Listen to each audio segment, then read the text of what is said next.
There are two scenes in the New Year episode of Doctor Who that tell you everything you need to know about this incarnation of the Doctor and Chris Chibnall's run as the head writer. We'll get to them soon enough, but first, let's quickly run through what happened. The last festive special, Resolution, featured a returning enemy, something the first season of Jodie Whittaker's Doctor had avoided, for some reason. This year's offering followed on from that. The destroyed Dalek from that episode is being transported to some government site. The driver is then murdered when he stops at a roadside cafe for a cup of tea and is poisoned. How did they know he'd stop at that particular spot? I don't know. Maybe they had hundreds of little cafes set up all along the route. And why kill him at all? I don't know. They just wanted to steal his truck, and he'd gotten out of it. Could they not have just stolen it, or knocked him out? It's not like he was a heavily armed security guy. He was just a truck driver. Oh well, Happy New Year, buddy. So it turns out that the Dalek had been stolen by Robertson, the Trump stand-in from Arachnids in the UK. He's made a deal with the Secretary for Technology or something to create security robots using the Dalek tech. They do a demonstration where they show how their new Daleks could be used for riot control.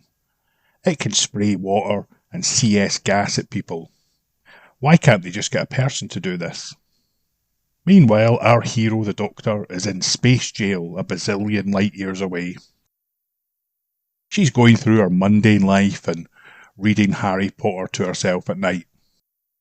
Also, meanwhile, the fam are in their own TARDIS. Yaz is obsessively trying to figure out where the Doctor is, but Graham and Ryan are more resigned to the fact that she's never coming back. We can only hope, eh?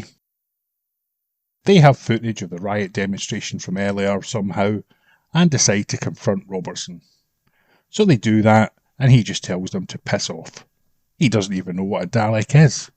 In fact, no one does, for some reason. Back in space jail, Captain Jack Harkness has been roped back into the show to save the Doctor. To be fair, there are a couple of good lines here. When the Doctor is greeting her fellow cellmates, she says hello to them like she knows them all. Then she sees a silence and says, "Oh, I forgot you were here." Well, I smiled anyway. Then, when Jack reveals his hidden teleport thingy, she asks how he smuggled it in, and he says, "Do you really want to know?" That's one spacious cavity you've got there, Jack. They head back to the TARDIS, and they go back to meet the fam. And it transpires that the Doctor's been gone for 10 months from their perspective. She says that she was in space jail for 19 years, but they seem pissed off. You know, rather than saying, "Oh dear, that must have been terrible." So they get her up to speed, and they head off to confront Robertson again. While all this has been happening, the TechSec has become Prime Minister, and she announces her new Dalek security force. You know, exactly the same thing that was done in Victory of the Daleks by the British government back in the 1940s. But apparently no one remembers that or has read any of the history books. Anyway, it turns out that Robertson doesn't see any risk. However, his partner had cloned an actual Dalek from cells in the original burnt-out Dalek casing.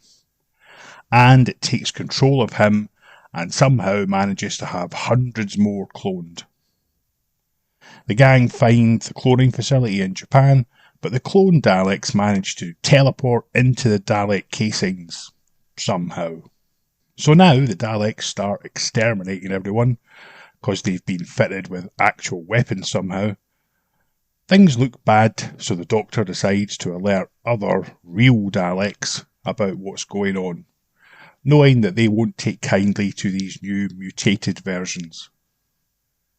The real Daleks turn up, wipe out the new Daleks, and then the Doctor tricks them all into flying into the second TARDIS, which she has made look like hers. She then collapses it and sends it off into the void, where they'll all be destroyed.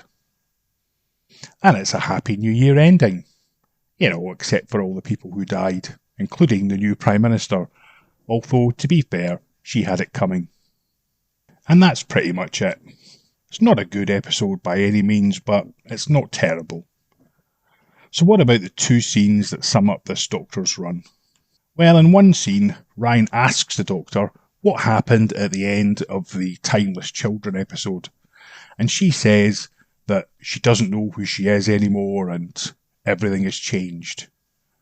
And then Ryan talks directly to the fans and says, hey, don't worry about it, change is good. So it's essentially Chibnall telling fans to stop moaning about the fact that he's totally destroyed the canon. It's exactly the same as Ryan Moonface Johnson using Kylo Ren to tell the Star Wars fans that they need to forget about the past, kill it if you have to. And we all know how well that went down with fans, eh? It just shows how little the new showrunner stroke head writer thinks about the fans. The second scene is at the end where Ryan and Graham decide to leave the Doctor. Now, all companions leave eventually. The Doctor has had literally dozens of them. But this time it's a bit different. Let's just look at the new Who companions. Rose leaves involuntarily because she's trapped in another dimension. It's quite emotional. Martha leaves because she has romantic feelings for the Doctor and she knows that he doesn't feel the same. It's quite sad. Donna is forced to leave and have her memory wiped to save her life. Bernard Cribbins cries, and it's all very sad. Amy and Rory get zapped by the angels and die in the past, tragically. Clara dies and then has to leave in her TARDIS with Arya Stark, while the Doctor forgets her. It's all a bit complicated, but, it's quite poignant. And poor old Bill Potts gets murdered and then horrifically converted into a Cyberman before leaving to live with her spooky new girlfriend. So we can see that most of the companions were forced to leave, killed, or forgotten about. Ryan decides to leave this Doctor because he wants to be with his mates. And Graham was only along to be with Ryan, so he leaves too. This is the Doctor's fam, and they just don't want to hang around with her anymore. The Doctor's supposed to be this amazing personality that people risk and sometimes even lose their lives to be with. But this Doctor is so bland, boring, forgettable, annoying, lecturing, and lacking in any charisma that most of her companions would rather go to the pub with their mates than travel with her. I think this just sums up Jodie's Doctor perfectly. Being with her is such a chore that her companions can't wait to ditch her. Sorry, Doc, there's a film on I want to watch. See you later. I imagine Tosin Cole and Bradley Walsh's agents urged them to ditch this train wreck, just like the viewers have. There's a few other points I'd like to make about the episode. Jack being back was nice. Barrowman is always good value. Barrowman! He gets some decent lines and stuff to do. The main issue is that his obvious charisma just highlights this Doctor's lack of it. Much like Tesla in his episode, it just makes you wish you were following his story instead of the Doctor's. Robertson has an innocent man murdered, colludes with the corrupt Prime Minister, and tries to sell out the Doctor and humanity to the Daleks. But he gets off scot-free. He even gets to take the praise for defeating the Daleks. What happened to justice? Is this Batwoman or something? Yaz is clearly being set up to be a closer companion with the Doctor now the other two have buggered off. Will it be a romantic relationship? Who knows or even cares at this point?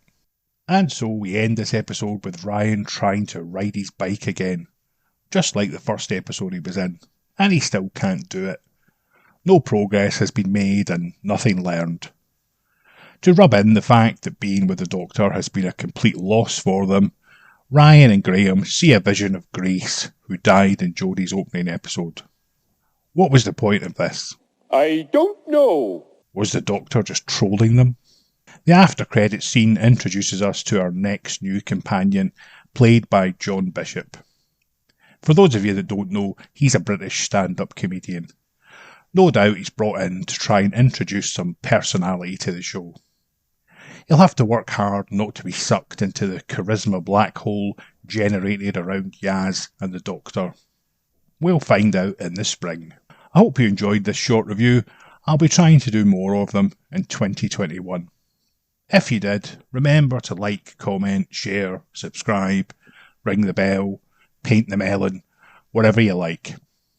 See you later.